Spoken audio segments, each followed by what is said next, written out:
Hello everybody, welcome back to another speedrun. We don't know what it'll be until our opponent makes their move. Will it be d4? Will it be e4? Will it be b3, b4, a3, a4? It's e4, so we are playing the Dragon Sicilian today. And against knight f3, I would actually like to try doing an accelerated dragon. I find that the lines of accelerated dragon or whatever, they're all just kind of similar. So that's kind of what I'm banking on here. So against c3, we have to be a little bit careful. If we just go bishop g7 and they play d4, we kind of give them a lot here. So I kind of like the move knight f6, where all of a sudden after the move e5, we go knight d5. Let's do this. So because we didn't play d6, yes, they're kind of relegated to play something along the lines of bishop to d3. Now I would like to play queen c7, and this is an effort in order to make d4 harder to play. So for example, after bishop c2, now I'm looking at the move c4. And yeah, again, so many people don't go for this b3. I'm not sure why. I feel like it's a testing line because then they can try to get more of the center, but that's not what my opponent's doing here. Okay, and this is the reason why we do it, is because now we can take on croissant, as I like to say. And after we take on croissant, what we've done here is, well, we've gotten a position where there was a chance for them to get that huge center and block in our bishop, but now that's not the case. And I think black has entirely equalized at this point and should have no problems. So we have to ask ourselves where this bishop belongs. This is a interesting question. I like the bishop on b7. But I also don't mind keeping it open. I think I'm going to go for b6, bishop, b7, because it's a bit unclear if I want to bring it to g5 or anything. It doesn't really feel that useful. But when I bring it to b7, it's directly attacking one of white's pawns. So let's bring a rook to the semi-open file. It's not really quite useful yet, because it's kind of biting at granite a little bit. But it's still good to make these types of moves. And now they've undefended e4 a little bit. Let's count. We have one attacker, two attackers, and we can add a third, right? But they have 1, 2, 3 defenders. So unfortunately, it won't work out for us. But I want to play this move anyways, because we can get the bishop pair. So, for example here, after queen c2, let's count the attackers. If we just started taking things, this is a good way to calculate. Takes, knight takes, rook takes, bishop takes, queen takes. Unfortunately, at the end, they're the ones that capture last. That's the way you can calculate things in your head. If they're the ones that capture last, that's not good. That means that it's not working out for us, and that we should probably not take in the first place. So this bishop is a little bit annoying. As you can see, it's targeting e7, so I'd like to play rook e8. We could add more attackers, for example, queen b8 to a8, or bishop to c6 and queen to b7. I think these are reasonable ideas, actually. But unfortunately, they are still defending it perfectly.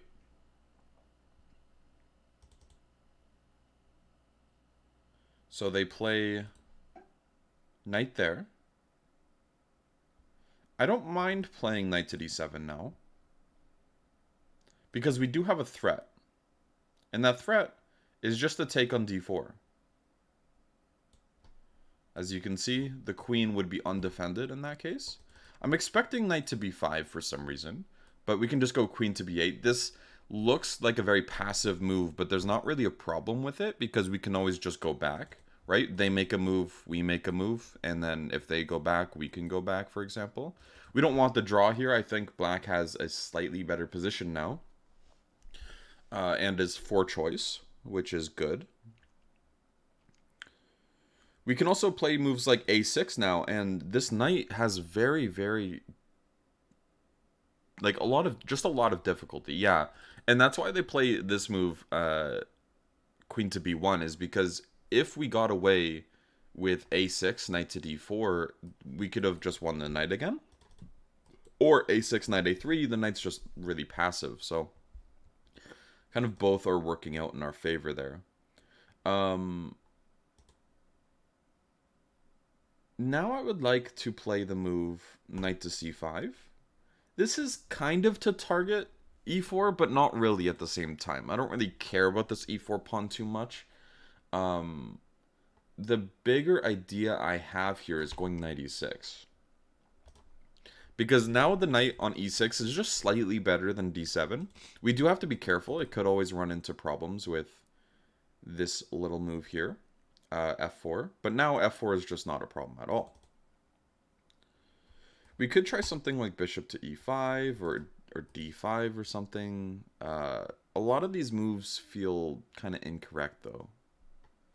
I do like this a6 move. It just gains a little bit more space. It's pretty helpful. And now we can just go b5.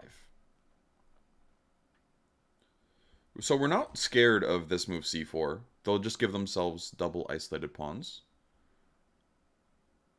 And what is going on here? Something feels off.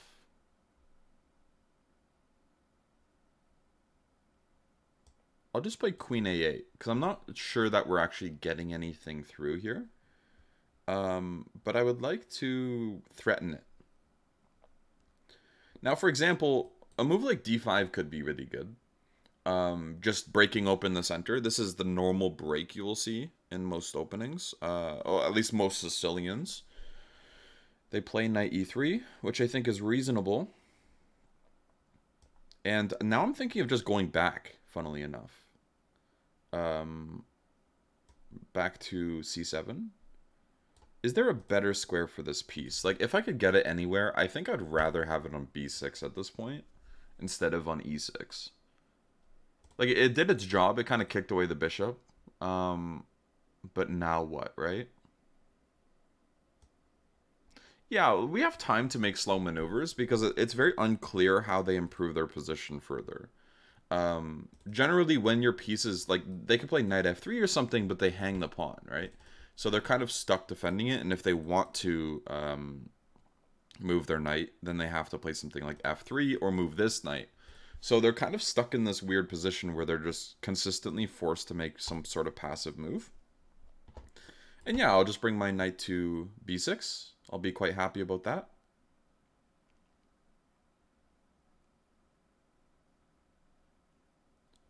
It's all about slow maneuvering sometimes. You don't have to go crazy and, you know, play these insane moves every other minute.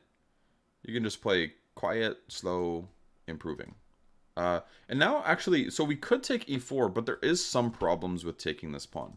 And the problem is, after we take it, this a pawn is hanging. And I'm not sure we want to actually make that trade. If we make that trade, then they can easily win this b5 pawn at some point. And that looks way too dangerous for me. So I'm going to play knight to b6 and go for knight to a4. Maybe not knight to a4, though, actually. Because knight to a4 allows c4, and now my knight's hanging. The idea was, okay, interesting.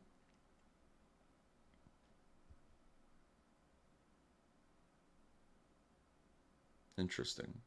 But now I think knight to a4 is good, because c4 we take on b2.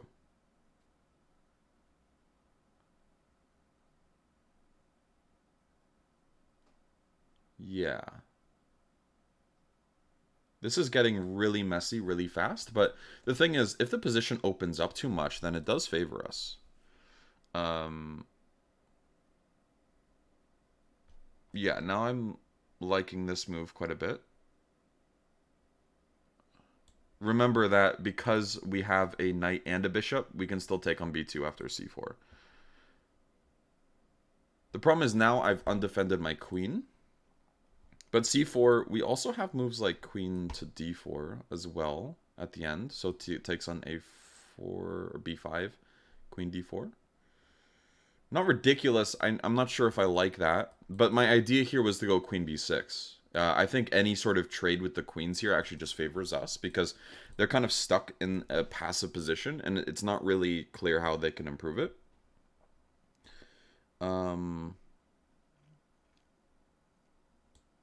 Okay, now this is a pawn. This is definitely just a pawn now. So we will happily take that.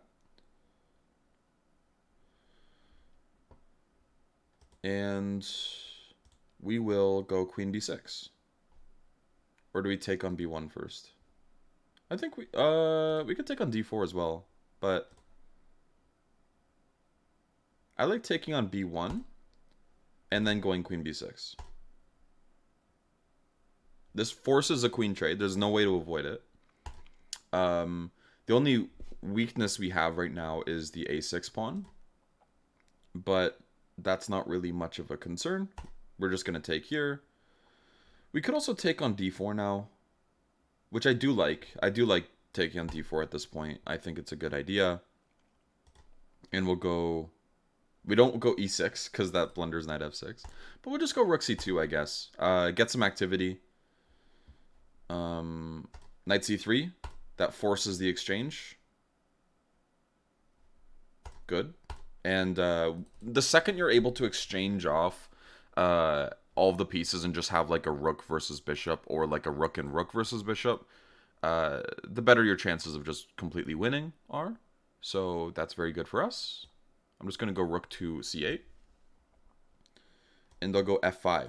I want to keep some pawns on dark squares, despite it being a potential target for the bishop. It's less of that I'm looking at. It's more so that I just want to make sure that when I play this position out, that I will have some space to work with. So I want to play e5 next, if possible. They might not let me.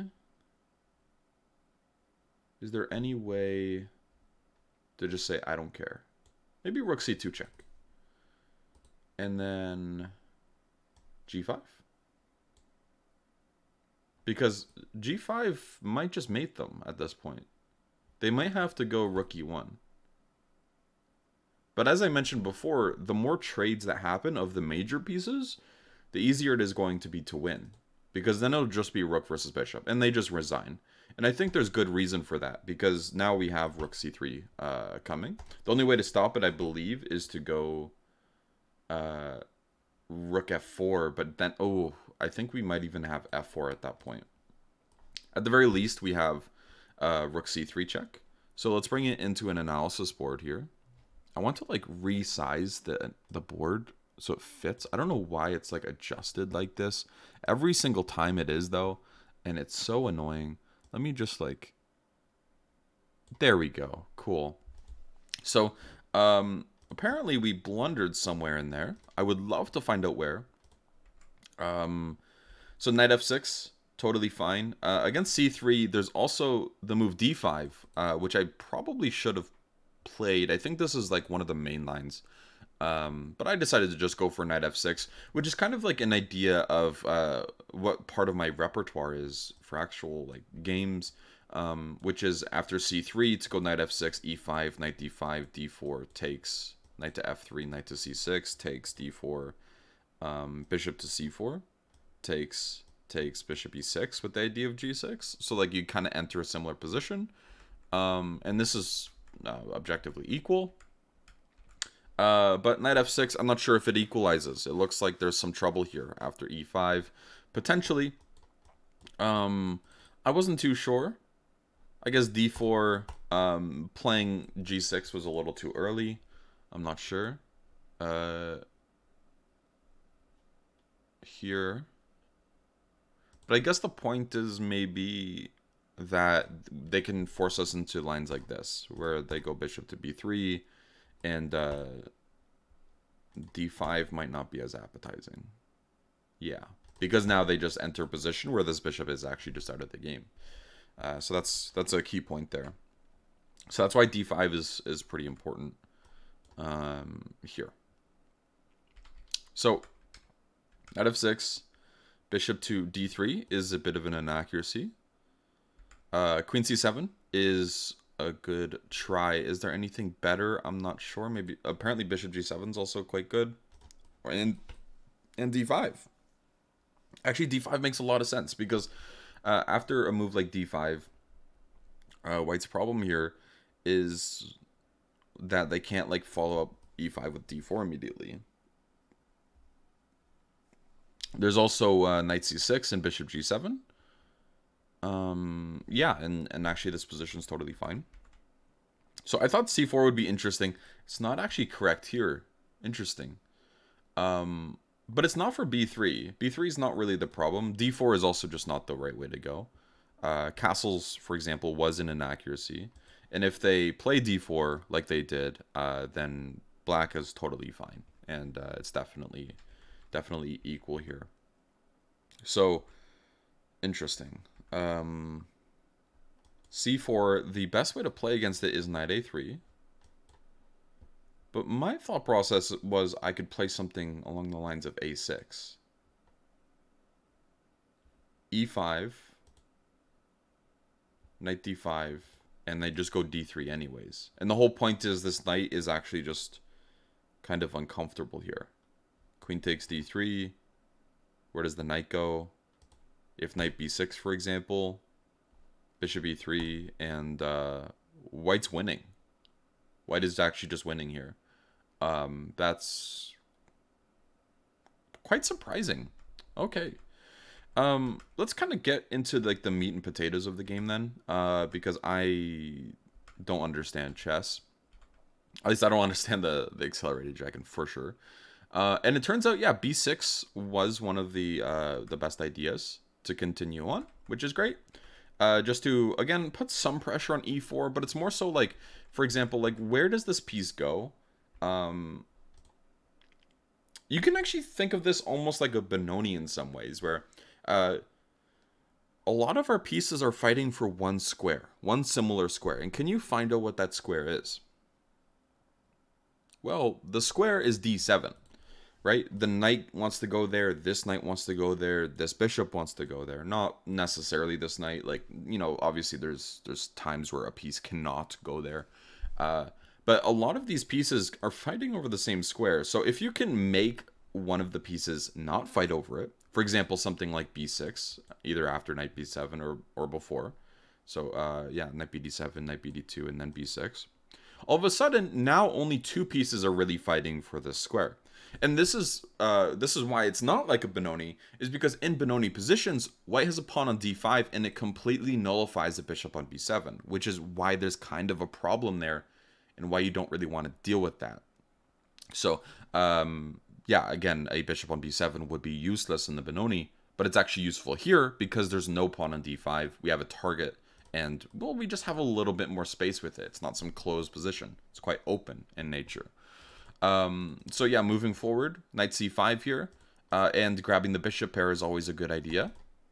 Rook e8, just a normal improving move, and black does have a slight edge at this point. Which is good to point out. So knight to d7 is the best way to continue, and then it's not. It was showing up as the top move by the engine, and then all of a sudden it's not. I am going to override the engine here and say that it's totally fine. It still gives a better position for black, so I wouldn't really worry about that. Moving forward, let's just like turn off that if we can. Nah, whatever, let's just leave it on. I'm wondering if there were any like further blunders made. Knight a4, everything looks fine here. Queen a7. So I was wondering if c4 or anything like this. And queen d4 is actually best. I was also looking potentially at knight takes b2 with the idea of c takes b5 and then potentially queen to d4. And this, how's queen d4 playing? This is a problem because you actually just take the pawn. So the better way to play here is just queen d4 immediately, or even queen b6 is totally fine. Which was on my radar before, but not exactly in this position. But it does serve the same purpose, which is nice. Where after c4, for example, if they take, they're probably going to have to take on b5, but this isn't really that much of a problem for us. Now they have two, well, they have double isolated pawns, and I think that gives us some advantages. And they can't even get onto that file without just dropping their b pawn. So that's also really nice. Moving onward, if we just go back a couple moves. They played knight b3, which is just a straight up blunder because now we take on e4 and everything starts to crumble. Take on b1, take on b6, or go queen b6, take on d4, and at this point, yeah, it's just completely winning.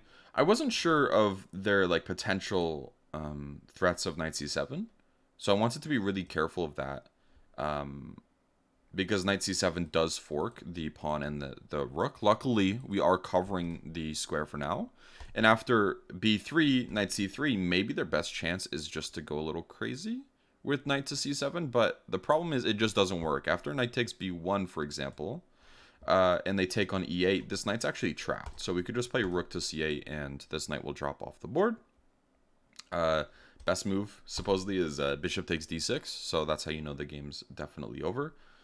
I think to keep things simple, I would actually just take the knight, just so they don't have any targets with the a pawn, right? These pawns are on light squares. This is a dark square bishop.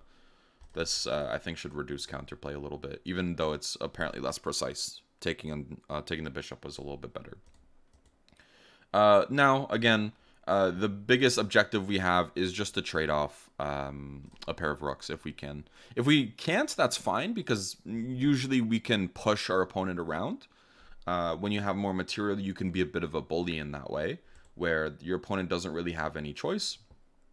So, yeah, like again, if they ever play something like rook to b2, I think I played rook c2 check here, but if they ever play something like rook to b2, we're really happy to just play something like rook c2 check and get those pieces off, because now all of a sudden there's just squares and pawns that they can no longer defend ever, and we're quite happy about that.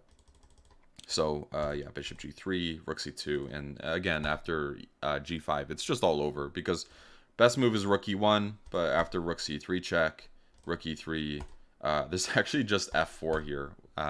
So I kind of messed up my move order. I was talking about how you could maybe play f4 first before giving the check, or maybe play after taking the rook, but just rook c3, rook e3, and then f4. Just forks the pieces. And the point is, after they trade, it doesn't really matter, because we take with check, and we're going to win the bishop.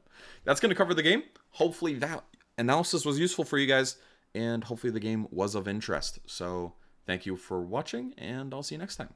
Bye-bye.